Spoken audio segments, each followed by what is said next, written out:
नमस्कार, आप देख रहे हैं फायदेमंद फंड्स। मैं हूं शैल भटनागर, आपके साथ जुड़ रहा हूं नोएडा स्टूडियोज से। आपकी फाइनेंशियल प्लानिंग के लिए हर कदम हम उठाते हैं फायदेमंद फंड्स में, और आज हम युवाओं पर फोकस करेंगे जिन्होंने अभी कदम अपना जमाना शुरू किया है म्यूचुअल फंड्स के बाजार में। मेरे साथ है मेरी मित्र कविता थापलियाल। आप ज्वाइन कर रही हैं मुझे मुंबई स्टूडियो से। कविता जी, स्वागत है आपका। धन्यवाद सर, आपका भी स्वागत है और तमाम दर्शकों का स्वागत है फायदेमंद फंड्स में। और जैसा कि आपने कहा शैल जी, हमने आपको पिछले हफ्ते उम्र के अलग अलग पड़ाव के लिए पोर्टफोलियोज बताए थे, और उसी कड़ी में आज हम अपने युवा निवेशक नीतीश पांडे को सुझाए गए फंड्स पर करेंगे खास फोकस। लेकिन उससे पहले आइए एक बार फिर से आपको मिलवा देते हैं नीतीश पांडे से।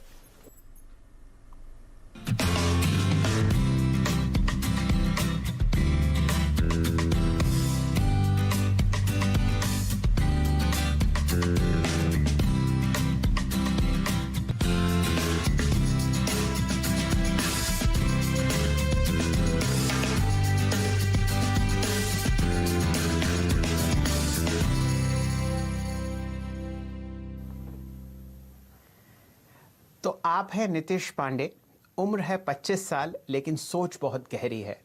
आप इसी उम्र से एसआईपी कर रहे हैं सन 2018 से, और आपको 2 साल हो गए हैं म्यूचुअल फंड इंडस्ट्री में, और आपका लक्ष्य है लगभग 5 करोड़ रुपए का एक अच्छा पोर्टफोलियो जमा करने का कुछ ही साल में।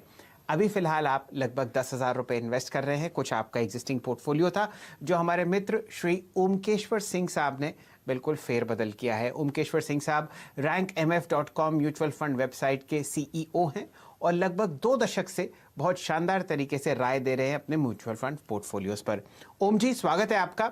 बताइए, कौन सा आपने पोर्टफोलियो सजेस्ट किया था पांडे साहब के लिए? कौन कौन से ऐसे 4 फंड्स थे जिस पर आपने उनको कहा था निवेश करना लगभग 2,500 रुपये हर महीना? जी शैलेंद्र जी, तो उनको जो चार जो दिया था वो था, एक मल्टी कैप था यूटीआई इक्विटी, एक लार्ज कैप था एक्सेस ब्लू चिप, और एक मिड कैप भी रखा था। उसमें थोड़ा सा उतार चढ़ाव तो ज़्यादा होता, लेकिन चांसेस ऑफ ग्रोथ ज़्यादा होते, इसलिए एक मिड कैप मोतीलाल ओसवाल, और एक टैक्स के लिए एक्सेस लॉन्ग टर्म इक्विटी। ये 4 फंड थे उनके लिए। जी, ये चारों फंड आपके सामने फिलहाल स्क्रीन पर आते हुए दिख रहे हैं आप।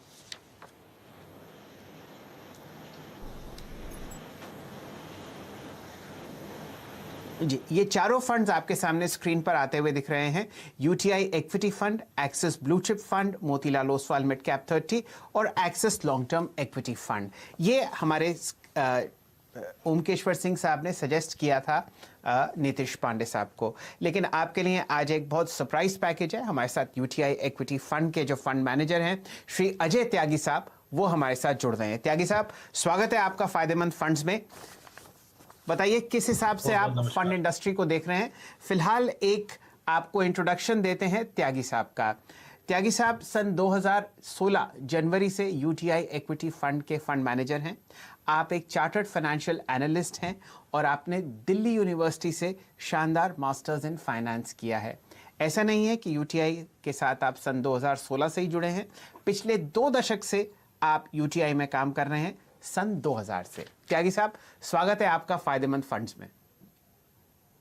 बहुत बहुत नमस्कार। चलिए इस चर्चा को आगे बढ़ाते हैं। हमारे 2 पोर्टफोलियोज में ओमकेश्वर सिंह साहब ने यूटीआई इक्विटी फंड को शामिल किया है। बहुत ही बेहतरीन फंड है। पिछले 28 साल से ये फंड बहुत ज़बरदस्त काम कर रहा है। डेटा आपके सामने आता ही रहेगा। 9,000 करोड़ रुपए इसके एसेट्स अंडर मैनेजमेंट हैं, और यहाँ पर आप अगर स्टॉक्स देखें तो वो लगभग 58 स्टॉक्स हैं। त्यागी साहब, आपसे पहला प्रश्न। बहुत उतार चढ़ाव हमने बाजार में आते हुए देखा है। बताइए, किस हिसाब से आप देख रहे हैं कि जो एसआईपीज हैं वो आपको चलते हुए दिखेंगे? वॉलेटिलिटी बहुत है, लेकिन हमारा बाजार आपको मैच्योर होता हुआ दिखेगा। किस तरीके से आपको एसआईपीज बढ़ते हुए दिख रहे हैं या बरकरार दिख रहे हैं इस लेवल पर? देखिए, जैसा कि आपने बोला, मुझे इस बाजार में करीबन 20 साल हुए हैं, और बतौर एनालिस्ट और फंड मैनेजर 20 साल मैं यूटीआई के साथ जुड़ा रहा हूँ। सबसे ज़्यादा आश्चर्यचकित बात जो इस बार रही है वो ये है कि हमने अनुमान लगाया था मार्च और अप्रैल में कि एसआईपी फ्लोज में एक अच्छी खासी गिरावट देखी जा सकती है। लोगों की जैसी प्रतिक्रिया ऐसे हर मार्केट क्राइसिस के दौरान रहती है, वो अपनी एसआईपीज रोकने की कोशिश करते हैं या फिर एसआईपी अमाउंट आधा कर देते हैं। तो हमारा भी यही कुछ अनुमान था, पर जो नतीजे पिछले 2-3 महीनों में आए हैं वो हमें ये दिखा रहे हैं कि जरूर एसआईपी फ्लोज थोड़े कम हुए हैं, लेकिन इतने नहीं जितने हम अनुमान लगा रहे थे। तो इसका एक सीधा सीधा जो हम एक आकलन कर रहे हैं वो ये है कि इंडस्ट्री जरूर कहीं ना कहीं मैच्योर हुई है और इस इंडस्ट्री के अंदर बहुत बड़ा योगदान रहा है कई लोगों का। म्यूचुअल फंड कंपनीज जो है पिछले 20 साल में उन्होंने बहुत इन्वेस्टर एजुकेशन की तरफ ध्यान दिया है। आप जैसे चैनल्स के माध्यम से आम निवेशक तक ये संदेश पहुंचा है कि इक्विटीज के अंदर बहुत ही एक डिसिप्लिन तरीके से अपना निवेश जारी रखना चाहिए। और हमारे जितने आईएफए भाई बंधु हैं उन्होंने बहुत अच्छा खासा काम किया है अपने निवेशकों के साथ बैठकर और उनको एक सही सलाह देना और एक सही दिशा दिखाना। तो इन सब के चलते ये एक बहुत ही, जैसा मैंने कहा, एक आश्चर्य वाली स्थिति उत्पन्न हुई है कि इतना बड़ा क्राइसिस देश में आया और मार्केट्स गिरे, लेकिन एसआईपी फ्लोज उतने नहीं गिरे, बल्कि जो टोटल फ्लोज हम कह सकते हैं वो पॉजिटिव ही रहे हैं और मजबूत रहे हैं। बिल्कुल त्यागी जी, आपके कई सारे इंटरव्यूज भी मैंने पढ़े हैं जहां पर आपने हमेशा निवेशकों को इस तरह के बाजार में अपनी एसआईपीज, अपने निवेश को बरकरार रखने की सलाह दी है, उन्हें मोटिवेट किया है, एनकरेज किया है। लेकिन यूटीआई इक्विटी स्पेसिफिक सवाल में पूछना चाहूँ तो मल्टी कैप फंड है, तो यहाँ पर किस तरह की स्ट्रैटेजी और फिलॉसफी आपने अपनाई है अक्रॉस दी कैटेगरीज? किस तरह का एक्सपोजर है? खासतौर से इस तरह के बाजार की हम बात करें तो चुनाव एक फंड मैनेजर के लिए काफी ज्यादा चैलेंजिंग हो जाता है। कैसे आप चुनाव कर रहे हैं? जी बिल्कुल। देखिए, मूल रूप से हमारी जो फिलॉसफी है उसकी नींव बंधी हुई है और उसकी नींव टिकी हुई है इन दो तीन चीजों पे। सबसे पहली चीज, सबसे जरूरी वो है, हम अपने किसी भी व्यवसाय का जब चुनाव करते हैं अपने फंड में उसको लाने के लिए, तो हमारे लिए ये रिसर्च करना बहुत जरूरी होता है कि क्या ये व्यवसाय आने वाले कई वर्षों तक, बल्कि कई दशकों तक मजबूत बना रहेगा या नहीं। और जो मजबूती की परिभाषा हम लेके आते हैं वो है उसके रिटर्न ऑन कैपिटल या रिटर्न ऑन इक्विटी। बैंकिंग क्षेत्र की बात करें तो हम उसको नापते हैं रिटर्न ऑन एसेट्स की तरह। तो ये 2-3 बहुत मूल प्रश्न हमारे सामने हमेशा रहते हैं जब भी हम व्यवसायों का चुनाव करते हैं। हमारे लिए ये जरूरी नहीं है कि एक पर्टिकुलर स्टॉक अगले 3 महीने, 6 महीने, साल, 2 साल कैसा बिहेव करेगी। हमारे लिए कहीं ज्यादा जरूरी है कि ये जो बिजनेस, ये जो व्यवसाय है, वो अगले 3 से 5 साल के अंदर किस तरह से करेगा, मजबूत रहेगा, नहीं रहेगा, क्या उसकी सेल्स ग्रोथ बरकरार रहेगी, नहीं रहेगी, क्या उस बिजनेस के अंदर प्राइसिंग पावर है जिसकी वजह से वो जब उसके खुद की कॉस्ट इंक्रीज होगी वो उसी तरह से अपने कस्टमर्स के लिए प्राइस भी इंक्रीज कर पाएगा और उसी के चलते एक मजबूत प्रॉफिट और मजबूत कैश फ्लो दिखा पाएगा। तो ये सबसे बड़ा मूल प्रश्न हमारे सामने रहता है जो कि हमें प्रिपेयर करता है जो सिचुएशन हम आज की तारीख में अपने सामने देख रहे हैं, जबकि चारों तरफ पे मायूसी छाई हुई है, बिजनेसेस के ग्रोथ कम हो गई है, बहुत सारे बिजनेसेस के अंदर एक अच्छी खासी कमजोरी आ गई है, जिस कमजोरी के चलते हो सकता है वो बिजनेस आगे जाके चल भी ना पाए। तो सबसे पहली चीज क्वालिटी, और जो दूसरी जो नींव की बात कर रहा था त्यागी साहब, वो थी मैं इसको खत्म कर लूं एक बार। जो दूसरी नींव की मैं बात कर रहा था वो है लॉन्ग टर्म ग्रोथ। ये दो मजबूत, अगर हमारी ये नींव मजबूत रही तो हमें लगता है आने वाले कई सालों तक हमारे बिजनेसेस अच्छा परफॉर्म कर पाएंगे, और अगर वो अच्छा परफॉर्म करे तो वही रिटर्न हमारे इन्वेस्टर्स को देखने को मिलेगी। जी सॉरी, आप बोलिए, आप कुछ प्रश्न पूछ रहे थे। जी हाँ त्यागी साहब, मैं ज़रा ये जानना चाह रहा था, फिलहाल जो आप बाज़ार में वॉलेटिलिटी देख रहे हैं, कुछ ऐसे सेक्टर्स हैं जहां पर आप अंडरवेट हैं और कुछ ऐसे हैं जहां पर आपने ज़्यादा निवेश कर रखा है अपने इंडेक्स के मुकाबले। एक ऐसा सेक्टर है जो कि पब्लिक सेक्टर कंपनीज से ताल्लुक़ रखता है, जहां पर हम बहुत ज़बरदस्त वॉलेटिलिटी और प्राइस एक्शन आते हुए देख रहे हैं। ये बीटन डाउन सेक्टर है, लेकिन यहाँ पर इस हफ्ते आपने बहुत शानदार तेज़ी देखी। आने वाले समय के लिए, अगले 1 महीना या और लंबी अवधि के लिए, क्या आप देखते हैं पब्लिक सेक्टर यूनिट्स में आपको यहां से और अच्छी रैली आती हुई दिखेगी स्टॉक मार्केट्स में?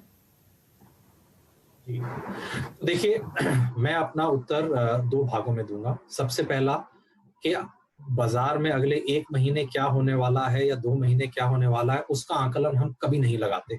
सबसे पहली चीज, हमें नहीं लगता कि कोई भी आदमी किसी भी एक प्रोसेस को फॉलो करते हुए और प्रोसेस के तहत बोल सकता है कि बाजार की क्या दिशा रहेगी। मार्च में अगर किसी ने बोला होता कि बाजार नीचे गिरने के बाद 30%, 40% 2 महीने में ऊपर जाएगा, तो आप मान सकते हैं कि उसकी बात किसी ने ना सुनी होती और ना ही मुझे लगता है कोई ऐसा कहने वाला था। तो दिशा क्या रहेगी बाजार की और कुछ क्षेत्रों की और कुछ कंपनियों की, उसके बारे में तो हम ना कभी सोचते और ना कभी अपना समय उस दिशा में व्यतीत करते।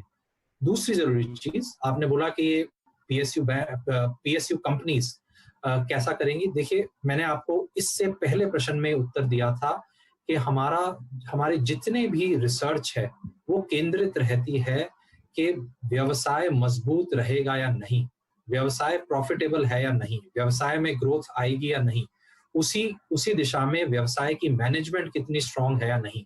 अब मैं ज्यादा नहीं बोलना चाहूंगा, लेकिन आप अपने आप अनुमान लगा सकते हैं कि इन चारों प्रश्नों का उत्तर जब आप एक पीएसयू के संदर्भ में ये पूछेंगे तो शायद जवाब नकारात्मक रहेगा।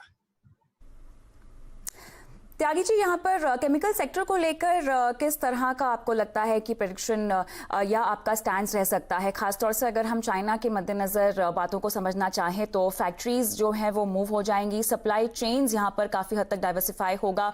क्या आपके मुताबिक अब एक्शन रहेगा फंड का? देखिए, बिल्कुल सही। जरूर ऐसा हो सकता है कि जो इस वक्त वैश्विक स्तर पे जो स्थिति चल रही है जियोपॉलिटिक्स में, उसके चलते और टैरिफ वॉर्स जो चल रहे हैं अमेरिका और चीन के बीच में, उसके चलते कुछ फैक्ट्रीज और कुछ ग्लोबल कंपनीज, मैं कहना चाहूंगा, अपनी फैक्ट्रीज चीन से निकाल के कुछ और मुल्कों के अंदर लगाना चाहेंगे। भारत उनमें से एक मुल्क जरूर रहेगा।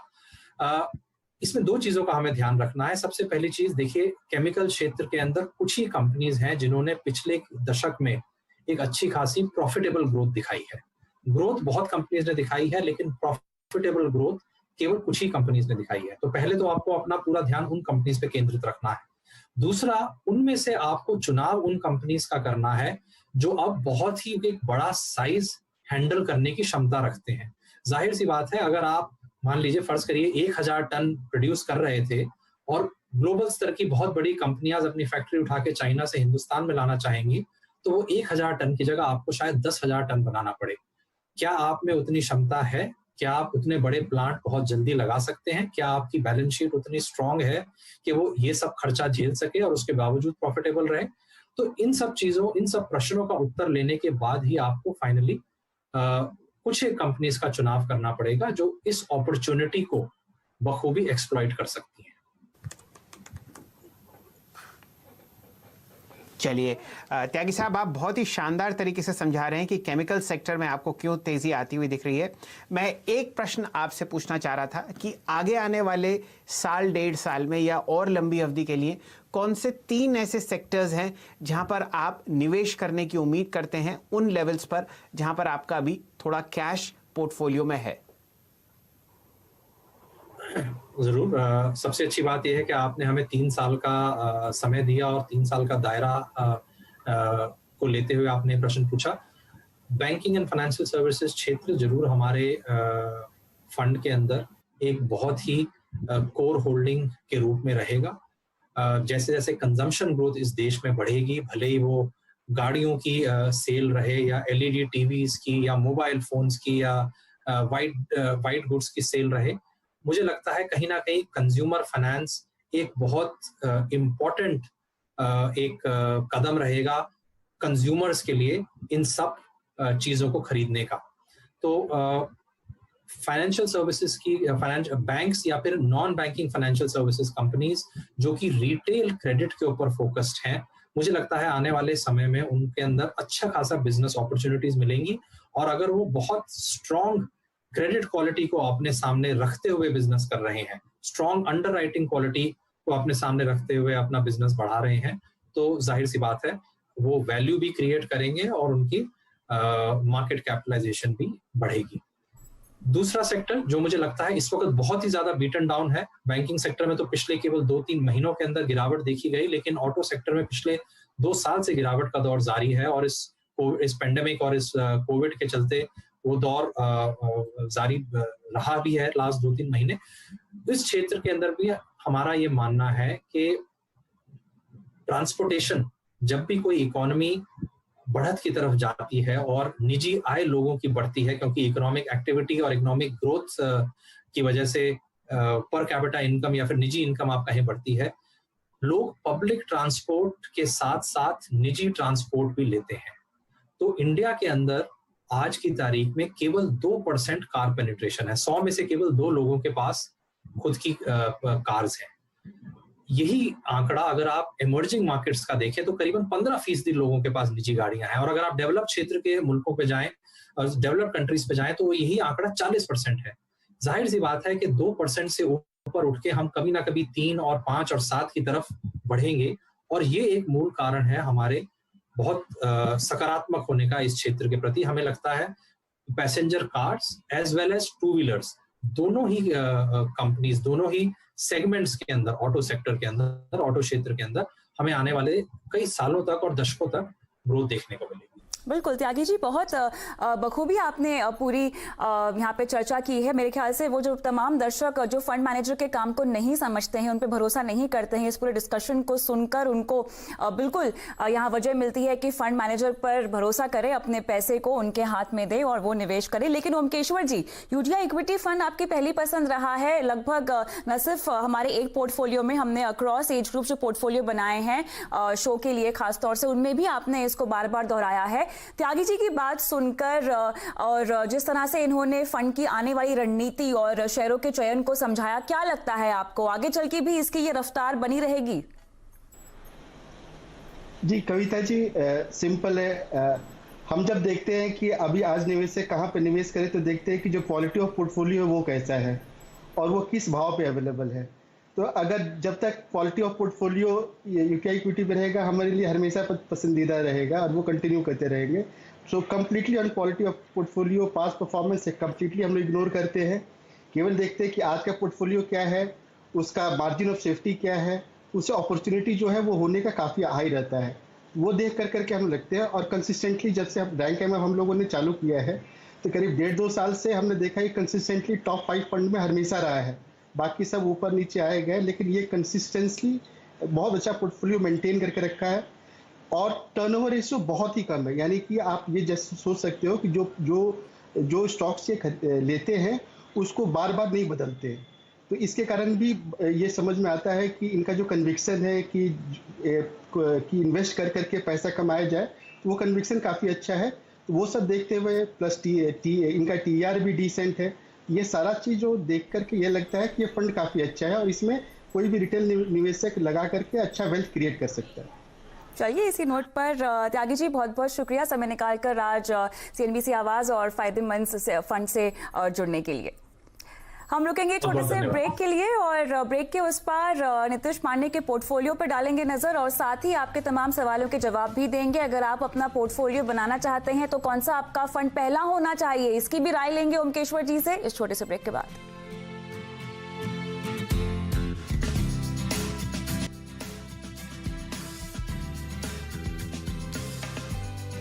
नमस्कार, फायदेमंद फंड्स में आपका स्वागत है। मैं हूं शैल भटनागर। हमारे साथ ओमकेश्वर सिंह साहब जुड़े हुए हैं जो शानदार राय देते हैं फंड पोर्टफोलियोज पर, और मुंबई से हमारे साथ जुड़ी हैं कविता थपलियाल जी।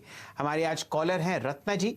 रत्ना जी, आप अपना पहला इन्वेस्टमेंट करना चाहती हैं, बताइए क्या अमाउंट लगाना चाहती हैं और कितने लंबे समय के लिए आप ये इन्वेस्टमेंट चालू रखेंगी हर महीने? सर अभी तो मेरी गुड इवनिंग सर अभी मेरी एज जैसे 26 साल है और मेरी मंथली सैलरी 25,000 है। तो आप मुझे एक आइडिया दीजिए कि अभी कितने का इन्वेस्टमेंट सही रहेगा और किसमें अगर मैं लगाऊं तो ज़्यादा अच्छा रहेगा। जैसे अभी वैसे तो कोरोना वायरस का टाइम है, तो मतलब अभी लगाना सही रहेगा या कैसा रहेगा? तो सबसे सही दिन SIP स्टार्ट करने का रत्ना जी आज है।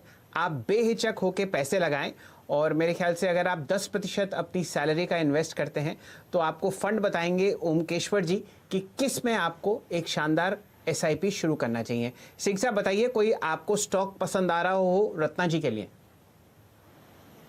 जी, तो रत्ना जी ने कोविड का भी नाम लिया, तो पहली बार वो इन्वेस्ट करना चालू कर रही हैं, तो उनके लिए एक ऐसे फंड का चयन किया है जो कि वॉलेटिलिटी में बेटर रहता है। उसका मेन फंक्शन रहता है कि वो लॉस ना करे, मतलब कि पोजीशन ऐसा होता है कि लॉस ना करे, उसके बाद फिर वो प्रॉफिट पर ध्यान देता है। तो एक DSP क्वांट फंड है, वो एक थीमेटिक फंड है, और उसका अगर आप देखोगे तो वो पिछले 1 साल से काफ़ी शानदार परफॉर्मेंस भी दिया है। और इसका जो क्वालिटी ऑफ पोर्टफोलियो है बहुत अच्छा है। इसमें जो एक्सपेंस रेशियो है वो बहुत कम है। इसमें जो रिस्क में जैसे बताया कि चूँकि ये क्वांट फंड है तो रिस्क को काफ़ी अच्छे से मैनेज करता है।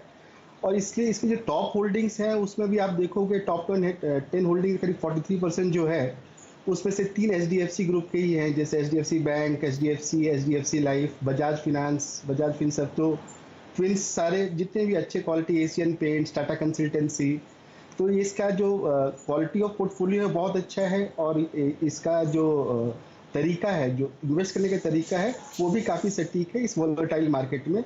और इनसे ये उम्मीद रहेगा कि कम से कम 7 साल तक इस इन्वेस्टमेंट को रखें तो वो काफ़ी अच्छा इस पर रिटर्न क्रिएट कर सकते हैं।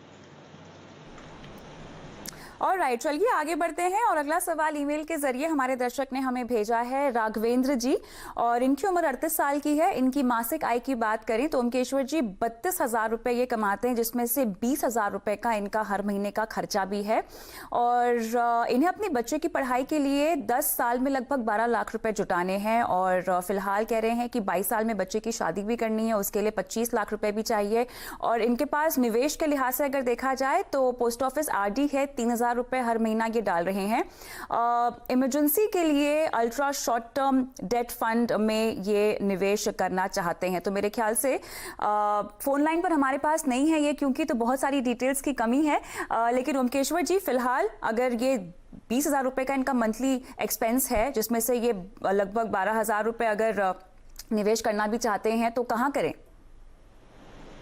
जी, तो शुरुआत करते हैं कि जो अपना होता है, पहले आप इमरजेंसी फंड में आप कहाँ डाल सकते हो। तो इमरजेंसी फंड के लिए आदित्य बिरला सन लाइफ सेविंग्स फंड है, वहाँ पर आप डाल सकते हो। और स्लोली उससे क्या होगा कि करीब 4,000 का SIP आप चालू करो, तो उससे आपका करीब 6 महीने से साल भर का एक कॉर्पस क्रिएट हो जाएगा करीब 2 साल के अंदर। उसके बाद चाइल्ड एजुकेशन के लिए इनको 12 लाख रुपए चाहिए, जो कि 10 साल में चाहिए। तो टोटल जो इनका सेविंग था कविता जी वो 12,000। तो पहला 4,000 चला गया इमरजेंसी फंड के लिए, दूसरा 4,000 रुपये वो चला जाएगा चिल्ड्रन एजुकेशन के लिए। तो उसके लिए वो पराग पार एक लॉन्ग टर्म इक्विटी और UTI इक्विटी में लगा सकते हैं। UTI इक्विटी में ये दोनों मल्टी कैप में लगा सकते हैं, और उससे 2 फायदा होगा। और इसी को वो और भी आगे कंटिन्यू रख सकते हैं, इसमें 4 के बजाय 8,000 लगा सकते हैं। तो 12 साल के बाद इनको जो कॉर्पस चाहिए वो करीब इनको चाहिए 12, तो वो करीब 18-19 लाख उनके पास वो पैसा क्रिएट हो जाएगा। और उसको और 10 साल वो आगे लेकर के जाएंगे तो वो ये करीब 1 करोड़ रुपए उनका हो जाएगा, जो कि उनको जो रिक्वायरमेंट है उससे काफ़ी ज़्यादा है। ऑलराइट, चलिए, तो अगर आप हमें सुन सकते हैं तो ये तमाम चीज़ें आपको अपने पोर्टफोलियो में लागू करनी है, जहां पर APSL सेविंग्स फंड में आपको 4,000 की SIP सुझाई जा रही है। और पराग पार एक long term equity, regular plan और UTI इक्विटी फंड आपको अपने बच्चे की पढ़ाई और बेहतर भविष्य का जो आपका लक्ष्य है उसको पूरा करने के लिए आपको रेकमेंड किया जा रहा है। इसी के साथ ओमकेश्वर जी, बहुत बहुत शुक्रिया समय निकालकर आज शो पर हमारे साथ जुड़ने के लिए और तमाम सवालों के जवाब देने के लिए। चलिए, इसी के साथ फायदेमंद फंड्स में हमें भी दीजिए इजाजत, लेकिन अगले हफ्ते हम फिर हाजिर होंगे, जहां पर न सिर्फ आपके सवालों के जवाब देंगे, आपको मिलवाएंगे एक नए फंड मैनेजर से, और आपके निवेश पोर्टफोलियो से जुड़ी हर बारीकी पर हम करेंगे चर्चा। नमस्कार, धन्यवाद।